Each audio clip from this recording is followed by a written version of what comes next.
Welcome to the NISOD monthly webinar series. Today's webinar is entitled 5 Breakout Moves to Build a Community of Powerful Learners. My name is Cody and I am NISOD's Publications and Communications Manager. Before we get started, I have a few reminders to share. A recording of this webinar will be available at nisod.org under Webinar Archives within the next 24 hours, along with the slides from today's presentation. As a participant, you will have the ability to ask questions throughout the presentation using the chat feature. You may find the chat feature by hovering towards the bottom of your screen. Please note that if you would like your chat to be visible to the presenter and attendees, you must choose this option from the drop-down menu in the chat box. Otherwise, only the presenter and myself will see your chat. If you experience a technical issue, I will try to respond immediately via chat. If you have a question for our presenter, please be as detailed as possible. All attendees joining us will receive an email with a certificate of attendance for today's webinar. This email will arrive shortly after the presentation. Unfortunately, we are unable to credit those viewing the archived recording at a later date with the certificate of attendance.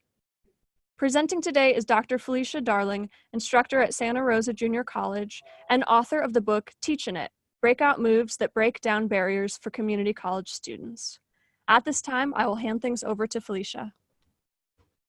Hi, everyone. I'm so sorry I can't actually see your faces. It's a webinar, so that's the way it is. But we're going to do our best to give you the most relevant, powerful webinar we can. You know, it's a webinar.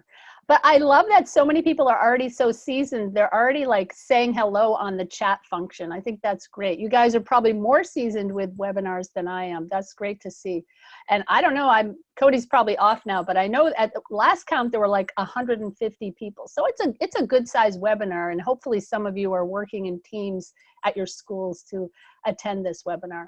So again, I wanted to remind people who aren't as savvy yet, like I wasn't, that there is a chat function, and if you want to post comments or questions, the chat function can be used. For me, I have to go up on the top of my screen to get that, and you have to click attendees and presenters in order for everyone to be able to see your chat function. Okay, great. Let's go ahead and get started. And also, I have it set up so there's 5 breakout moves, and after each one, there's a time for questions, but I'll just kind of look down on the chats and maybe pick 1 or 2 questions. And then at the end, there's also another time for questions and comments. So let's go ahead and get started. Whoop. Hoping this works. Wait a minute, I got my clicker. No, it isn't clicking. That's interesting. That's not fun. Let's just see why that is so. There we go. Great. All right, so the name of the webinar is 5 Breakout Moves that Build a Community of Powerful Learners. And 21st century students learn differently, right? And so we have to teach differently. Whether we call it active learning or we call it inquiry-based learning. Oh, my clicker's not working. This is a problem. Technology. Let me see if there's, how else can I do this? There we go. All right, so I have to click somewhere different when it's on this. Okay, so whether we call it active learning, whether we call it inquiry-based learning, whether we call it complex instruction, okay? Neuroscience and cognitive science research is showing very clearly that this approach is a very powerful approach, more powerful than just straight up lecture and direct instruction. And what this looks like in classes is students discussing in groups, the content, building on each other's knowledge, drawing from their prior knowledge to deepen their understanding and knowledge of the content material. Of course, the tendency, and it can happen, is this type of learning could devolve kind of into chaos or be exclusive, maybe exclude certain types of students, right? So we want to make sure that this type of learning is inclusive, everyone feels safe, and it's inviting from students from all backgrounds. So we're going to start on the 5 breakout moves right now. We're going to do the first one, and there'll be a little bit of a question time if you can. And I'm still like dealing with, or I have a steep learning curve in terms of looking at chat and answering your questions. Don't feel bad if I don't get to your question.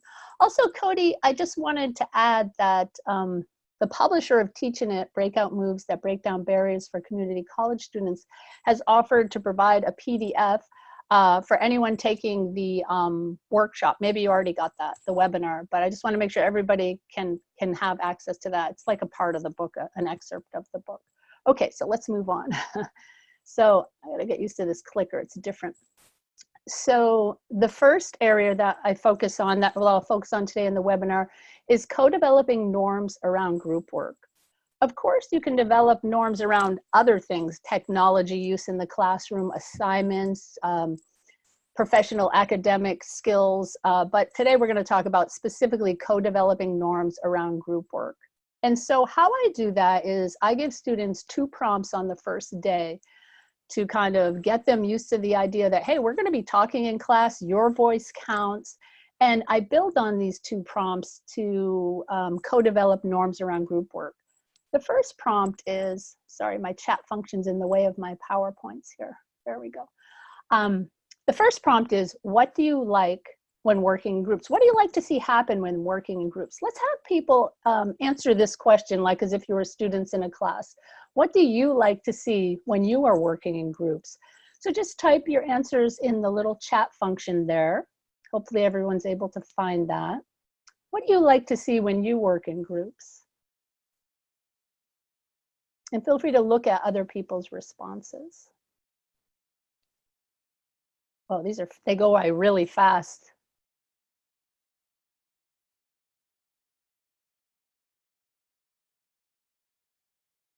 I see a lot about engagement, collaboration, everyone participating, teamwork.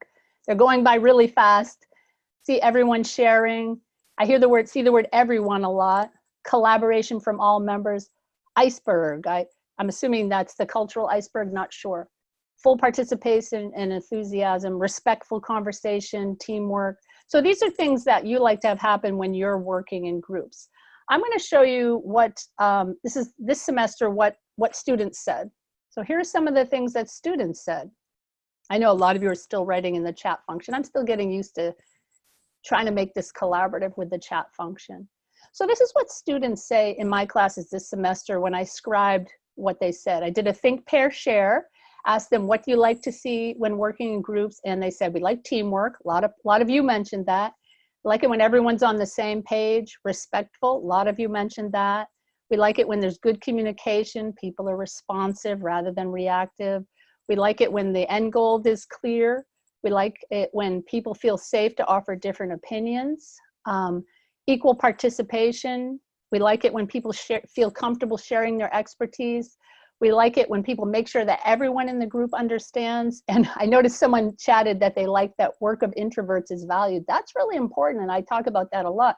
People who are looking really hard and maybe not chatting all the time like me, I'm a super extrovert, they're still contributing a lot. They're really steering the group in a lot of ways, and they may not comment as much, but they make, you know, their comments are potent, right? So here are some of the things that students said this semester when we debriefed about what do you like to see when working in groups. So we take these ideas and we put them all together and we put them on the website, and these are our shared norms after a while. So let me tell you what the second prompt is we do. What do you not like to see when working in groups? Students get in groups, we do a think, pair, share with this. Let's hear what you think. What do you not like to see when working in group? It's a deal breaker.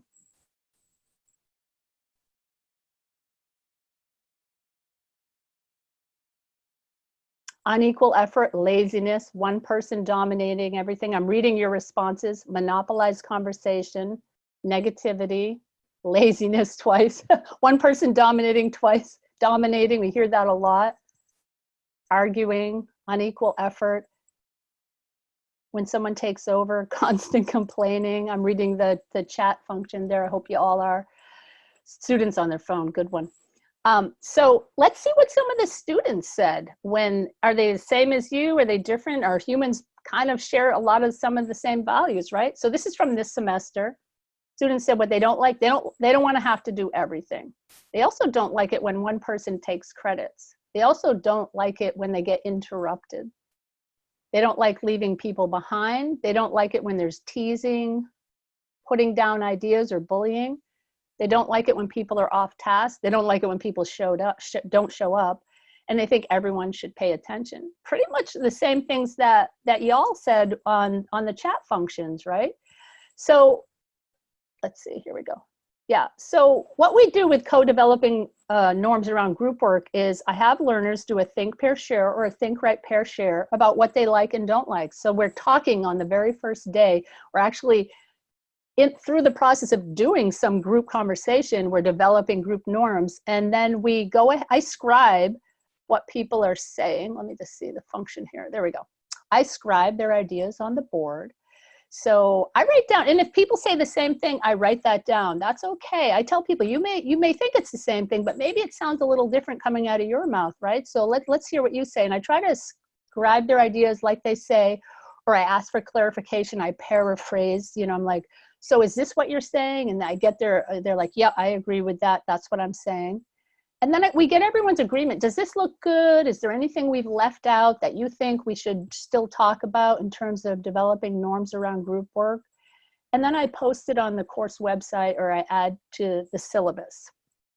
I see that from Nicole is reminding that if you want your comments to be seen by all the attendees and the panelists, you have to go up to the chat function and click, it's like a little drop-down menu. You have to click all panelists and attendees. Otherwise, I'm not sure who sees it. Maybe just me. I'm not sure. So, okay. So let's just maybe take a couple questions on co-developing norms around group work. So anybody want to put some questions in there?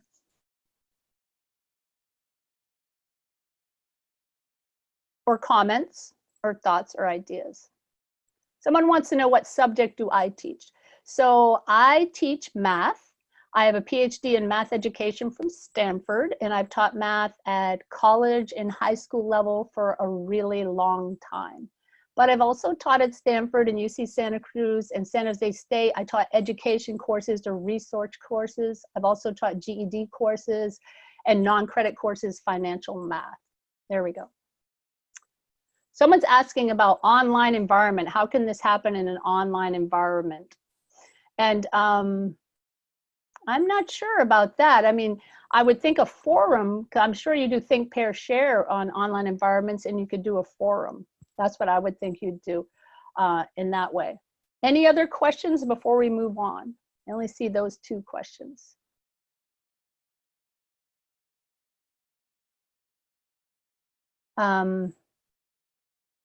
So someone's talking about the best approach to instill excitement in students to complete group projects. Many students are negative about working in groups. I don't find that to be true, but I feel like I implement a lot of strategies, and I lay the groundwork early on to make sure that the group tasks are group worthy, and that I help people to understand through a lot of brain research and talking about brain research in class, that this approach, this active learning, inquiry-based learning, is actually the strongest approach, and they will learn the most with this approach. And maybe some of the rest of this webinar will help to make clear why this is such a strong approach, and why students, at least in my classes, no matter where they've come from, no matter how old they are, whether it's GED or a non-credit class or college math, seem to really be engaged in the group learning. So let's move on to the second breakout move for building a community of powerful learners. Okay, so the second move is an activity I call, where do you have a growth mindset? So I do this activity on the first day. It's an activity I made up based on my own research, and based on growth mindset interventions, and also some stereotype threat interventions. So to answer your question, how you can get people interested in group, doing a lot of different things to get them invested and it's not about they're unmotivated. They need to see why this is worthwhile. So this is another activity that helps them to really feel like, oh, I belong here. I'm invested in this class. This is an activity I call, where do you have a growth mindset? So in this activity, I ask students to draw a picture of something, basically where they have a growth mindset. And there's two really big outcomes from this activity. One is it mirrors a stereotype threat activity where students are actually now in a class where maybe some students don't feel like they belong in college. So they're now in a class where they're going to kind of experience some of their core values and feel really positive in a college setting. That helps to anchor them with in terms of the identity of being a powerful college learner. It's like, I belong here. I'm in touch with my core values right now. I'm affirming my values, and I feel good in this space. So it does that. That's what one advantage of this activity. The other advantage is that it helps students develop a growth mindset. And it kind of launches the idea of growth mindset based on their prior experience. So obviously one of the big strategies in growth in group learning is for people to tap into their prior knowledge. So you want students to be drawing from their experiences all the time. That's one of the great advantages of it, of group learning, right? Inquiry-based group learning. So I have people write down, I have them draw a picture of something that they became better at over time by expending great effort. So draw a picture of something that you became better at over time by expending great effort. So why don't you guys think of something? You don't have to write it in the chat function, but go ahead and think of something that you got good at. You're good at now. You feel like, I'm good at that. I put a lot of effort into it. I feel pretty passionate about it, and I'm good at it. So everybody has something. Cooking, debate. Hopefully it's teaching, right? Because we're teachers. So you draw something that you became better at over time by expending great effort. Let me show you some examples of things that students drew in the past. They drew sign language. They drew technology. They drew puzzle making, soccer, or fishing. And so these are just some of the things that students are actually feel passionate about, but also some areas where they have a growth mindset. So I launched with this to let them know that growth mindset is contextual. You might have a growth mindset in one area, not another. You might have a growth mindset in soccer, but not in technology. So after they draw these pictures, they're a little uneasy at first, but they do it, and everybody does it, and they seem to really like it after they do it because they're in a good space now. I am now experiencing something that I value in a college setting. Then I go around and I ask them to give me one word. So one word that describes how they feel when they do this, when they're learning this thing, when they're doing this thing, soccer, cooking, somebody put stand-up comedy. And so people say, I feel great, I feel hopeful, I feel good, great, wonderful, amazing, confident, proud, accomplished, awesome, hopeful, confident, at ease, empowered, happy, and fulfilled.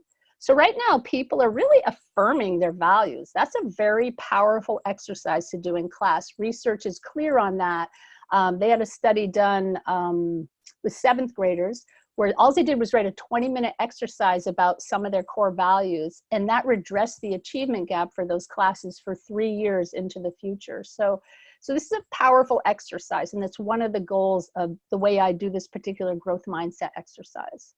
Okay, after I do that, I have students respond to these 3 prompts. And I do this with a think, pair, share type of thing. They do it in groups. So I think I might do a think, write, pair, share. They write down first their responses to the prompt, and then they share whatever they want. So they're thinking now about that thing they drew. So they drew maybe soccer. And so they have to respond. When it gets challenging, I. When I make a mistake, I. And to get better, I. So with growth mindset, a person with a growth mindset in an area, when things are challenging, they're inspired and motivated. When they make a mistake, they think, oh, that's where I need to focus on so I can really get good at this. And they have a lot of strategies to get better. And it's almost like natural almost, right? Because they have a growth mindset in their area. But when a person has a fixed mindset in an area, when things get challenging, they tend to give up. They tend to think of that, oh, this is hard. Oh, I guess I'm not good at math. This is hard. Or I made a mistake. I made a lot of mistakes. I guess I'm not good at this. That's a very fixed mindset approach. And so what I'm trying to do is launch a discussion about growth mindset based on very specific areas of their life where they have a growth mindset, and then build on that. So that we can then say, well, when math gets challenging, what can we do? What are some strategies? So we're going to generate a list of strategies. So let's look at some of the things students said this semester. I don't have these scribed, they were too messy. But anyway, so I asked students, so maybe they play soccer. What happens when you play soccer? I say, when it's hard, you just go, oh, I guess I'm not good at soccer, and just leave. And they're like, no way, I persist. So here are some of the things that the students said when things get challenging. I step back and I relook at it. I ignore it and push ahead. I get my heart rate down and step away. I check out YouTube or Google, right, or another source. I persist through the hate. That's what a student said. I guess that's how they do it. Or I journal or free write. And so then we talk about, are these strategies that you could use in math class when you're stuck? So we're trying to build on an area where they have growth mindset to help them succeed in math and to have more of a growth mindset in math. Keep in mind, I teach students that frequently are taking their first college math class, and they frequently have had a history of challenge in math and frequently do have fixed mindsets. So that's the first question to brief there. That's what some of the students say. And then here's the second one. When I make a mistake, and this is some of the things students say, own it and laugh, make an adjustment or start over again, recognize it as a good first start, let myself cry a bit. I love that one, and then fix it. I'm gonna move my thing here. Okay, panic, then tell myself I can do it. Use mindfulness, breathe. First semester, I've seen that come up. Embrace the confuzzlement. First semester, I've seen that come up, then dig in. And reach out, call a friend. So I asked them, I said, so this is an area where you have a growth mindset. Are these, can you use some of these strategies in math class? And we come back to what they draw. And they do remember what they draw, and they remember that first day experience. And I use that to kind of as a springboard to help them develop more of a growth mindset in math.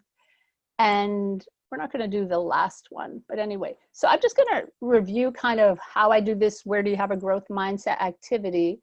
And I just want you to know I've done it with 4th graders, 8th graders, superintendents, college students, math students, education students. It's a very powerful exercise, again, because one, people get to affirm their core values in a college setting. Maybe people who feel like, oh gosh, do I really belong here? It really cements, and they feel a little more sure about that. It also, it's a great springboard to talk about the idea that growth mindset is contextual. They're not growth mindset people. That's just not the way it is. It's, you might have a growth mindset in one area, growth mindset in another, and you just have to work on it if you don't have a growth mindset in a certain area. So, and then we also generate a list of strategies for them to use in math class. So here we go. So first, I have them draw a picture of something that they became better at over time by expending great effort. Then we go around the room. Just give us one word about how it makes you feel when you're doing that. So I anchor them kind of in their body with that affirmation of their core values. And then I say, when it becomes challenging, when I make mistakes, to get better at it, to start developing a list of strategies that they're using already in their own lives, so connecting to their prior knowledge. And then use that as a springboard to talk about, well, could you use that in math class to help them start moving towards a growth mindset in math? And of course, I foster a growth mindset classroom, so there's a lot of opportunities to make mistakes and to learn from them. And there's a lot of productive struggle because it's group work. So they're experiencing all the opportunities to develop these strategies. So if anyone has, I could field a couple questions on this activity that I do. If you have any questions about, yeah, let's see, here we go. So before that, let me just say that in my book, it discusses this more thoroughly, of course, and frames growth mindset with an equity mindset, with an equity lens. And also on my website, that's a really great place to look for some free resources. I have this activity there. I also have the 37 equity moves, which are very good, worth looking at. But now for questions, comments, ideas, or thoughts. Any kind of questions you might have, I could answer. Let me see if I can get to the chat function. They go by so fast. Here we go. Someone asked how big the groups are. It depends on the activity, but generally I like to start with 4 in a group, and I number the groups so that people feel a little more accountable, and so I can go, hey, group number 4 is going to do this, group number 1 is going to do that. This activity probably takes 30 minutes. Someone asked how long does the activity take? Maybe 30 minutes. And someone asked, do you pick the groups or let the students pick the groups? In general, I randomize the groups, and then I have a list, especially in the first weeks of the groups, so I can keep track of them. I find that sometimes I'll randomize groups for a while, and then after, like if I'm working with groups over a long period of time, and I re-randomize them every week so everybody gets a chance to work with different people. But then sometimes I let them pick their own groups, but I notice they do better when I pick the groups. Even sometimes when they're like, oh, can we pick our own groups? They kind of, they're not as stimulated by the same people all the time.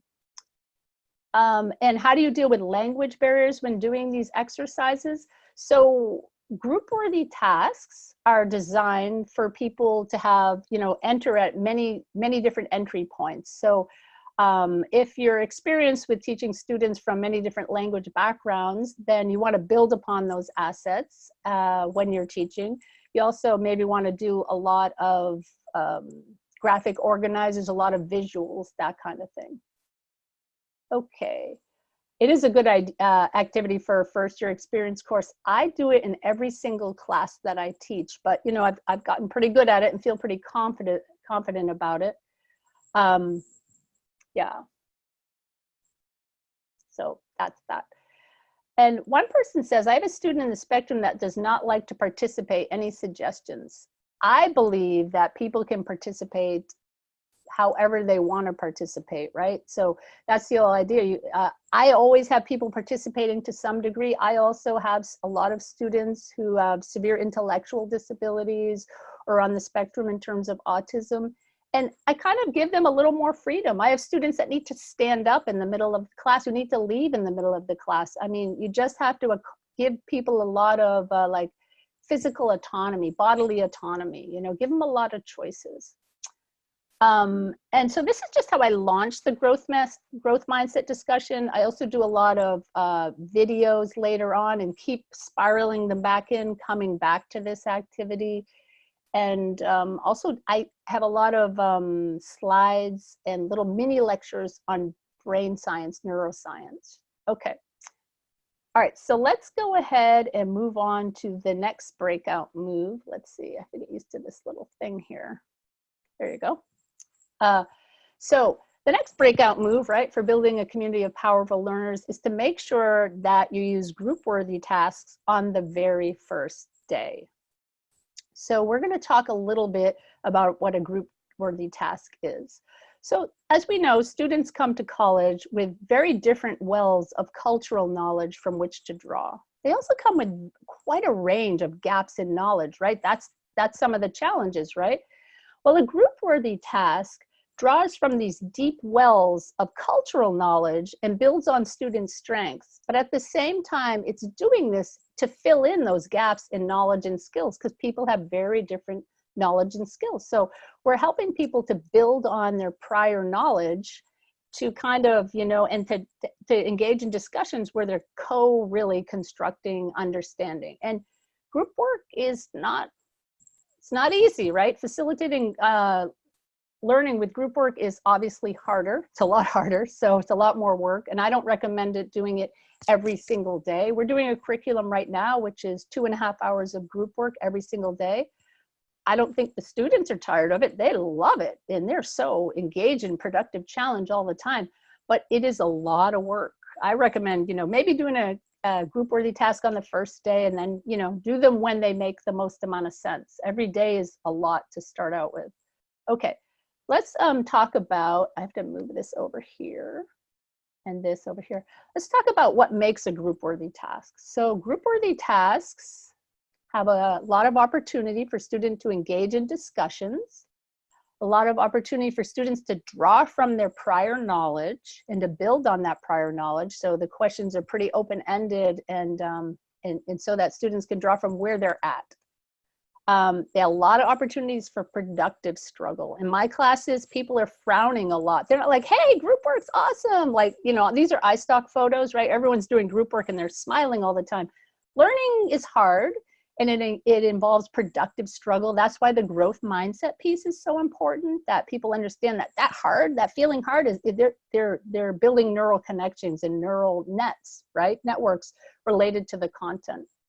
There's multiple entry points. So there's not just one way to do this. And if you don't know that way, that's it, you're out of the conversation. There's got to be a lot of different ways for students to enter depending on their previous knowledge and their background knowledge and their cultural knowledge and just who they are. Multiple solutions, of course, that's hard for the instructor, but if there's multiple solutions, then you can start asking students, well, why did you get that? What assumptions did this group make? You know, that kind of thing. You know, what perspective were you drawing from there? What writing were you drawing from to defend that as your result? Obviously, you want to encourage students from all kinds of perspectives to have a part in the conversation. So it requires facilitating large group conversations that get quite complex.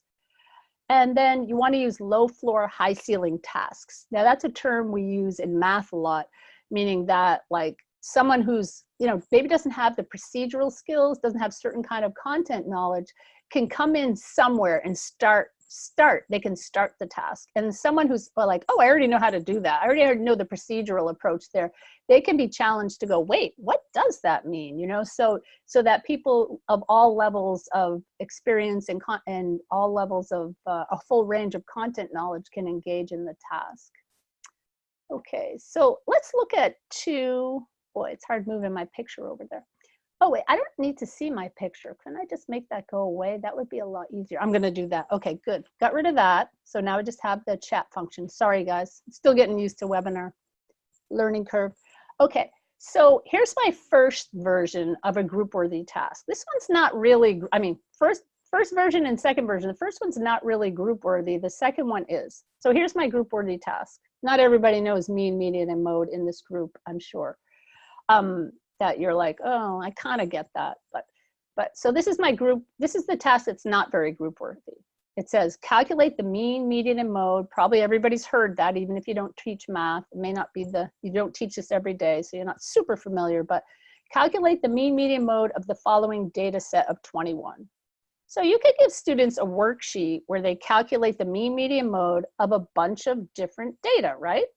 And you can see the word calculate there. That's pretty low on Bloom's taxonomy to promote higher order thinking. Calculate's pretty low. So they'll have a worksheet and they can calculate the mean, median, mode, right? It's pretty much what it looks like. Students are working kind of independently. They could reach over and ask someone about answers. They could say, oh, what answer did you get? So they could be focusing on correct answers, the one correct answer, right? They could do that, and that's what the discussion could be about. Wait, I don't know how to do mean, right? And this would be the level of discussion that could happen if you did this in groups. You could do it in groups, but it would look pretty much like that till people needed help. So let's look at a group-worthy task. So here's version 2, a group-worthy task about mean, median, and mode. So each group is to create one real-life data set of 21. Which has a mean of 10, a median of 12, and a mode of 9. And be prepared to justify your answer. So let's look how this is different than the first activity. So they're not going to have a worksheet of 10 problems. This is the one problem they're going to do in 20 minutes. First of all, it says each group. So it's no longer each person, but each group is now going to be accountable, and groups will have numbers. And they will all be accountable for this one data set. So they're forced to have conversations just because one group is going to produce one answer. And then, right? And they're going to create, that's much harder on Bloom's taxonomy, right? Creates right up there at the top. When students are producing or creating, that promotes more higher order thinking. So these are two features of this group worthy task. Also real life. So if you throw real life in there, students might come up with a data set that's ages of their nieces and nephews, or money spent per day eating out for 21 days. Or they might, like chemistry, and they might be like, oh, number of bacteria in millions in a lab experiment. But they get to start talking about their backgrounds, and they get to start talking about what is real life, what's real life for me, what's an example. And so that's a really important piece, the real life aspect of this. It's more potential to be culturally responsive. So what else is in this problem? It also says be prepared to justify your answer. So when the group as a whole comes up with a problem that has a mean of 10, a median of 12, and a mode of 9, they then might be asked, well, why did you think that would work? How is that a real life data set? Now, tell us how you figured that out. How did you figure out a data set that has a median of 12? And they're forced to really think about the concepts of mean, the concepts of median, and the concept of mode, rather than just doing a worksheet that says calculate that. So this is how this might look. So people in groups talking about agreeing upon a data set. So I do want to make this point though right here. I got these photos from iStock. I'm not going to use real pictures of students. I don't feel like that's nice, right? And that would require IRB and everything. And you know, so I use these iStock photos. But let me just say this. So the iStock photos, everybody's smiling in group work. So I just want to say that don't expect that. I find that when my students are learning the most, they're actually frowning, right? And there was a study done that showed that when students are forced to go, they're forcing them, so the causality is interesting here, but they're going, go like this while you're doing work, okay? And then the other students, the control group was going like this. They found that actually when they got students to frown, they actually found that engaged a higher system of critical thinking. And when they just went like this, they are more apt to solve the problem and go for the low-hanging fruit. So frowning's not bad. I tell my students that study. I have some pictures that go with that. I also like to say that countless studies, so many studies have found that active learning is more powerful than lecture or direct instruction type of teaching.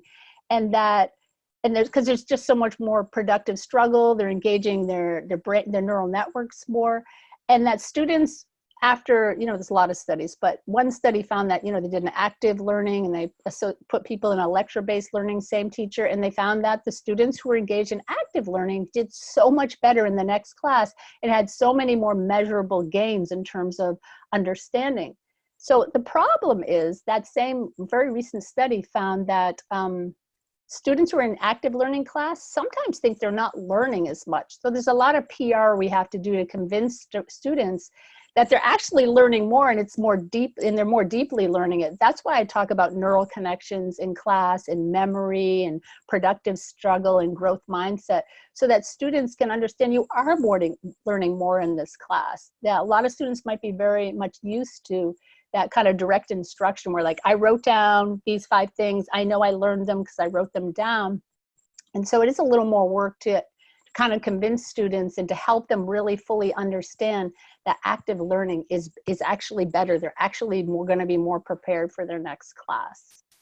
So we're going to move on to to another problem. I thought we were going to question answer. Okay, so here's another example of a group learning task that you can do. I call it the conversation carousel. You might call it something else. This is where you write 5 controversial statements or common misconceptions on 5 posters around the room. And learners go up in groups. They're writing individually, but they're working in groups. And they write, I agree or disagree on the red and green Post-its, and why. So they might say, I agree with that statement because. And you might have them cite research, or if you're launching a topic, you might just have them draw from their real life experiences. And then you go around, group 1 summarizes poster 1, group 2 summarizes poster 2, like that. And then you have a whole class debrief. So this is a great group worthy task. And I used it as an introductory class in a course at Stanford on teaching, teaching teachers how to support language learners, second language learners in high school. But I also use it as a culminating task in a financial math class for a non-credit financial math class. I mean, students who, you know, maybe don't even have their high school diploma. So it can be used either way. Yeah, and it really works. I don't use it in math very much, but I use it in more like English or those kind of social science classes or education classes. Okay, let's move on to comments and questions for this particular area of group-worthy tasks. I'm going to change this. Uh-oh.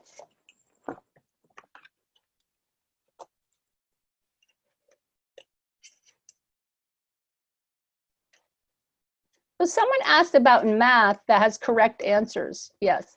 So they said, if a subject like math typically has a right answer, could you give an example of a topic you would use that has multiple solutions?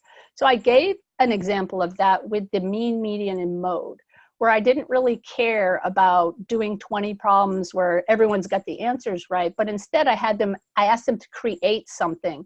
And through that creating, they had to really figure out, wait, what does mean, median, and mode really mean? So that's an example of how you could have multiple solutions. Each group came up with a different solution.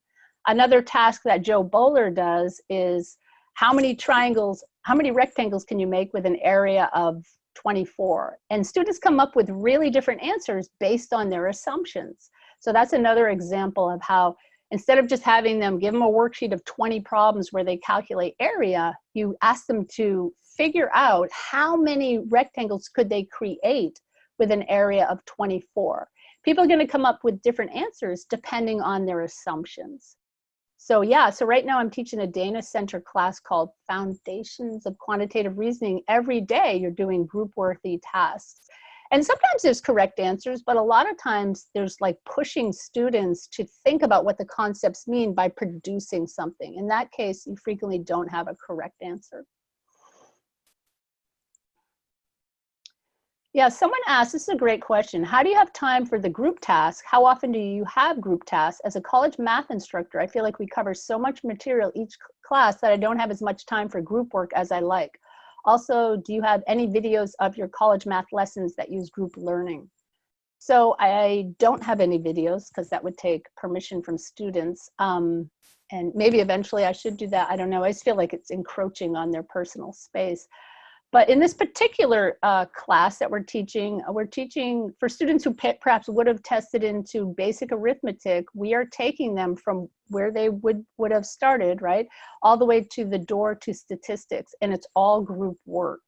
And so the hard part with group work is, I know people with direct instruction, they think, well, we've covered that. We're covering all this material. Well, it's really different with group work, right? Because you're not just covering that, I did it, check. You're actually having to facilitate these group lessons, and then you're having to make sure that students at the end can still do the homework that you would ask them to do if you were doing lecture-based. So it takes a lot more juggling, and it takes a lot more threading through. Like if you're doing all group work like we are right now, then it takes a lot of threading through. I do lesson objectives so they know what we're supposed to learn. We debrief at the end, did you learn this? I have an exit ticket. The homework really has to be woven into the fabric of those group learning classes. Oh, what kind of controversial statements are used for this poster exercise? So for instance, I'm trying to think back into the course I taught for teachers of for teachers who wanted to get better at supporting English learners in classes, right? Multilingual students. I think we had one of the statements was, it's better students who are, so I am target 1, target 2, I don't know. Language 1, so in their native language. So I'm trying to think how I'd phrase this so people can understand it. So for instance, one statement might be, well, one statement in the financial math class was, it's better to pay off your credit card with the biggest balance first. That is a great question that people frequently think is one way or the other way. They're pretty split, and then we talk about that. And there maybe isn't a correct answer, maybe it depends, but that's an example of a controversial statement. Let's see, in the teaching language learners class, it was like, students shouldn't learn Spanish at home. They should speak English at home. That's better for their English language development. So this is the statement that's on the wall, is students should speak English at home and not Spanish because it'll be better for their English language development at school. That's an example of a common misconception type statement. And someone put, for a content-driven course, I only can occasionally do group work. Yeah, do whatever you can do. The more you do, the better, because we know that group work is better for students. Carefully crafted, right, group-worthy tasks, yeah. Someone asked, if students are passive, how do you deal with them? I don't have that problem, so I'm not exactly sure. I think there's a lot of strategies you can put into place, and getting the buy-in early with the growth mindset activities, the value of group work, the value of active learning are all important. helping students to affirm their values in that first class. They're like, oh, I belong here. People feel like they belong here and it's a real life problem that's interesting to them, they're gonna do it. So that's my answer to that. Okay, we're gonna move on to, let me see the time. Oh yeah. Moving on to a fourth breakout move for building a community of powerful learners. And again, this has to do with growth mindset. So people who have a fixed mindset think you're the authority in the room, you're the expert in math, you're just a math person. I'm not though. So that's what people with a fixed mindset think. So it's important to confirm to students that you also have a fixed mindset in some areas, or that you're not always the expert, or that when I learned something, it was hard. I made mistakes. It was hard. You know, it's not like someone is magically born with a math knowledge. Someone's not magically born a writer. I mean, they might try to convince you of that, but that's very unhealthy for students trying to get a growth mindset. And I love this quote, your best teacher is your last mistake. It's a great quote. So let me talk a little bit about what I tell students. So the story I use, here's an example of one story you can tell them. I tell them that when I was in grad school, I was given a book review. I was assigned a book review, but I only went to community college and an open access college. So I didn't go to Cornell and Harvard like a lot of the people at Stanford, right? I just didn't. So I didn't know that a book review was something you published. I just didn't get it. So I was like, I'm gonna do this book report. I thought it was a book report. I worked really hard. I spent 14 hours. It's gonna be perfect. I'm gonna do this. I don't need anybody's help because I'm gonna do it right the first time. Well, what happened was that I got a C- on that. That's me slumped over the desk there with the C- on my book report. It took me 14 hours to write this book report. And I'm thinking, I'm not a writer. These other people are just better than me. They can do this. I should just drop out of the PhD program. And the other students like, hey, it only took me 45 minutes and it's a book review, by the way. So this is my example of how I had this kind of fixed mindset. You know, it's like, I can't do this because I'm not as good as those other people. Classic fixed mindset, compare yourself to other people. Classic fixed mindset, it's hard. I'm trying to do it by myself. It's not perfect the first time. So that's it. I can't do it. Well, what I learned was that you know what? I can't compare myself to other people. It is going to take me harder to learn how to write. I'm not as skilled as they were, you know, and that's the way it is in classes. It's the way it is in all our classes. Some people know something, other people don't. It's going to take that person who doesn't know it longer. Also, I learned that when writing, I now regard my work as it's all first drafts. It's first drafts, that's a trial run, opportunity to experiment and learn from mistakes. So my new motto is make mistakes early and learn from them, right? I've written a book. I'm on my second book. I've published scientific articles. I've got a Fulbright scholarship because I wrote a great application. Through applying myself after thousands and hours of practicing and shifting my mindset, I now feel like, wow, I worked hard. I'm a good writer now. But that's what it takes sometimes, you know? And I'm going to share this slide with you. You may not agree with this, but this is actually my motto right here. But a lot of people don't like the word fail. But this is the motto from the design thinking course at Stanford I took, and they say fail early, fail often. And that it really is my motto, but I'm not suggesting you tell your students that. A lot of teachers don't like that fail word, but I'm so comfortable with it now. It's like, I'll try that, okay, but I want to fail very early now before I get really invested in a way that's not gonna work. So I was like, fail very early and fail often right at the beginning, get used to that.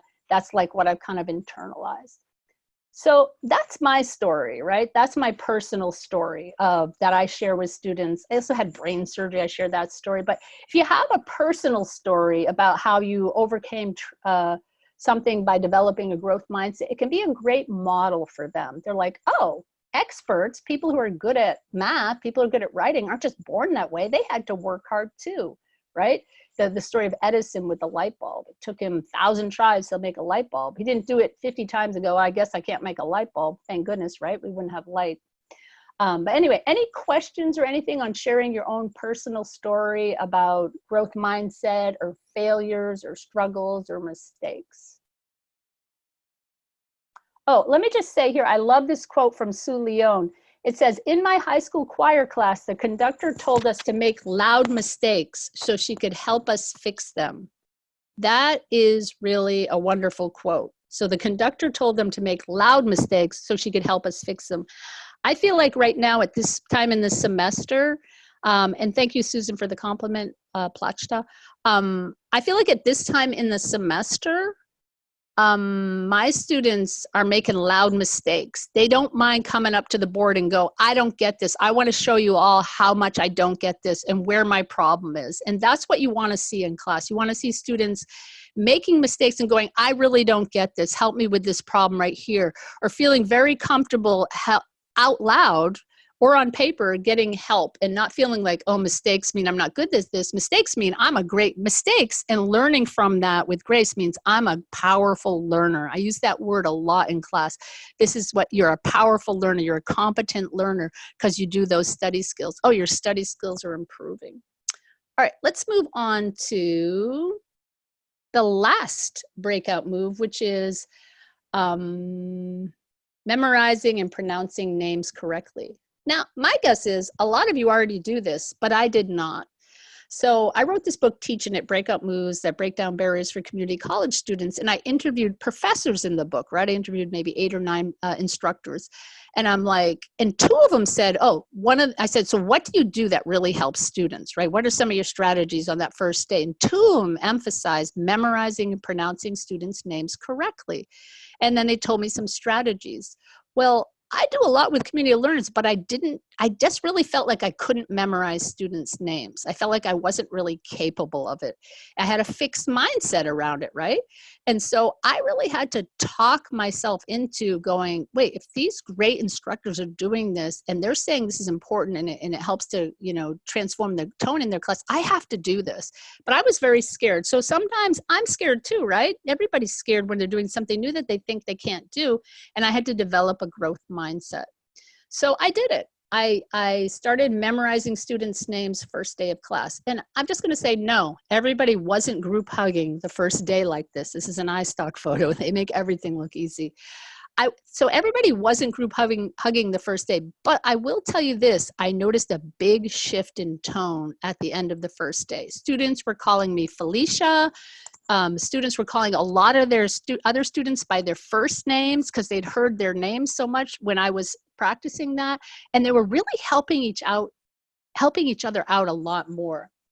And then at the end of the semester, I was really caught off guard where people were hugging me. There were teary-eyed goodbyes. There were thank yous. There were high fives. And I realized that memorizing students' names, although it was a heavy lift for me, provided a really solid foundation for building a community of powerful learners. And so now I do it all the time. And it's not hard anymore, but it was at first. And I want to share with you some of the strategies that I used. But obviously not yet because this slide is different. Okay, yeah, so you may not feel, like, how do you feel when someone mispronounces your name? You may not mind, it may not bother you, it doesn't bother me.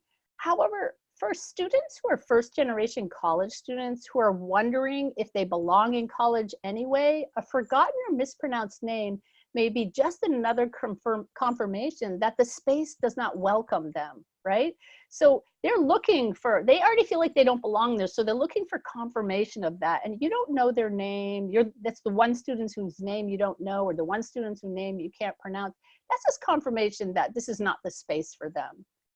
And for students who are subjected to racial discrimination or gender identity discrimination on a daily basis, or any other discrimination and in a real life way on a daily basis, this can be just another way that they feel like their culture and identity are erased. So I may not feel that way, but think about someone who, like, everywhere they go, they experience a lot of discrimination and marginalization and reduction of who they are, and they're rendered invisible. If you don't know their name, that's just another confirmation that, oh, you're just like the bigger system. Oh, you're not going to do anything different in this class. You're going to do what I experience on a daily basis, which is you're just going to marginalize me. And I feel like building a community of powerful learners is an opportunity to disrupt those larger systems of inequity at the classroom level. And memorizing names is another way to do that. So this is how I memorized names. And I'm going to share this with you because didn't think I could do it. So first thing is, you got to believe you can do it, right? I was terrified because I was like, I don't think I can do this. I told people I'm going to do it. I told the students, but I don't know if my brain has the capacity to do this. I had a very fixed mindset. So I arrived in class a half hour early for the first 2 weeks. Half hour, I just came there. And the only thing I was doing in those half hour for 4 days for those 2 weeks was memorizing students' names and getting to know them. And I said every learner's name several times. Hey, Jane, do you want a piece of paper? Hey, Jane, did you bring your pencil? Oh, Jane, it's so good to see you here today. Jane, do you want to be in this group? Are you in this group? So every time I said anything, I affixed the name to it. And I told them that I'm learning the names. I said, this is important to me. I'm going to do this. So they're watching me, kind of struggling maybe somewhat, but realize that I'm trying to do this. I'm trying to be equitable, and I want to learn everybody's names. And then I know some people, I had them do this. I gave extra credit one time. One time it was part of the homework to upload their photos to the course site. I know Dan Mutton, who teaches here, he was saying that that really helped him. He would go home at the end of the first day and start memorizing people's pictures. And I know other instructors do mini video intros where they have students do like a 1 minute, hi, my name is this is my favorite thing. There you go. Oh my God, I'm just looking at Sue Leon. She says, I memorized 324 kids in 4 days when I taught elementary music. You can do it. Well, I'm okay with the 100 names, 120 names now. I'm gonna start small because this was a big lift for me. So anyway, anybody have any comments or questions on the memorizing students' names? Oh, someone says, I use a PowerPoint welcoming each student, and we get up on the first day and dance to Justin Timberlake's Just Dance video, and we all say each person's name as it comes up in the PowerPoint. Who's that? Estelle, you sound fun. I'm taking your class. Any other comments? People say 270 students. I don't know. In those big lecture classes, I'm not sure about that. Yeah, not sure. I have to think about that. Yeah, I love the video with the JT and dancing. That sounds like a lot of fun. Okay, we're gonna wrap this up because it's getting to be that time. So I just want to do the wrap up of the 5 breakout moves, co-developing norms around group work. Obviously, you can do that with other norms in the class, technology, being on time, doing the where do I have a growth mindset activity, using group-worthy tasks as much as possible. It doesn't have to be every day. Tell a story, your own story about mistakes and struggles in growth mindset, and memorize and pronounce correctly students' names. I'm just going to give you some information, some resources. I really do think that there's some great resources here. If you don't get anything else, you can get my where do I have a growth mindset activity, but also the 37 equity moves came out of a workshop when Dorisa Grant came up to the SRJC. And those are some great equity moves, you know, just checking off, do I do these, right? Am I doing them in class? You can buy a copy of my book, Teaching It Breakout Moves, that break down barriers for community college students. I have another book coming out, The Ripple Effect, Becoming the Change We Need in the World. Those are just some resources. So any last minute, I know we're getting close. I'm getting louder so I can tell we're getting closer to, to the deadline. It's 11:58, we have 2 minutes. Do we have any other comments? I see Deborah memorizes students' names. She says she commits to it and it makes a difference. Yeah, some people like that advice, really helpful information. Thank you, James. Thank you, Dr. Briley. Yeah, any other comments or questions before we leave? Because it's getting close. It's 11:58. Oh, my time, Pacific time. So thank you, Elaine, for the thank you, Elaine. Appreciate that. Oh, that person remembers one personal factor. That's good. Any other questions? Anything? Oh, the one's technology interference. Not sure what that means. That was they're going by so fast. Again, I hope that Nicole or Cody passes along to you the little excerpt from the book, because that's the Teachers College Press has passed that along as a complimentary thing. Oh, it's so nice of you to say thank you. I'm so glad you guys came. I wish I could see you. The webinar is frustrating. I want to like see you guys and see what you're like in a group, but hey, at least we came here, we did this. Yay! Hopefully you guys are working with some groups at your school so you can go ahead and collaborate a little bit. All right. I don't know what happens at 12. It just stops, or does Cody come on? Yeah, I'll say a couple final words now.